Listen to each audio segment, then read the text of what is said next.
মেয়ে কাছে নেই, তাও এক বাবা আমাকে কেকের অর্ডার দিতে এলো।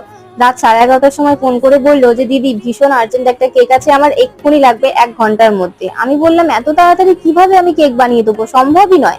এত তাড়াতাড়ি করবো, আইসিং ভালো হবে না, ঠিকঠাক ভাবে ডেকোরেশন করতে পারবো না। বলছে ওসব কিচ্ছু দরকার নেই, তুমি আমাকে খালি একটা কেক বানিয়ে দাও যেভাবেই হোক। তো আমি প্রথমে বলেই দিয়েছিলাম যে না, কোনোভাবেই সম্ভব নয়। কিন্তু যখন আমাকে বললো যে তার মেয়ে তার কাছে থাকে না, শুধু শুধু ওর মেয়েটার জন্যই ও কেকটা পাঠাবে, তখন আমি আর সেখানে না করতে পারলাম না। সত্যি বাবারা তো বাবাই হয়, যতই যাই হোক, যতই ঝামেলা হোক, বাবার সঙ্গে মেয়ের তুলনা কখনোই হওয়া সম্ভব না। তাও আমি ছোট্টখাট্ট করে একটা ডিজাইন করে দেওয়ার চেষ্টা করেছিলাম, আর এটা আমাকে বলেই দিয়েছিল যে কেকটা হয়তো তারা খাবেই না, তাও সে বানিয়ে দেবে। আর আমি তাই জন্য একটা ছোট্ট পুতুল দিয়ে দিয়েছিলাম তার মধ্যে, যাতে কেকটা ফেলে দিল, পুতুলটা না ফেলে। আমি জানি না কি করেছে সে তারা। পৌনে একটার মধ্যে কেকটা আমি মোটামুটি রেডি করে দিয়েছিলাম। আর একটাই কথা বলবো, যেন বাবা মেয়ের সম্পর্ক এইভাবেই ভালো থাকে।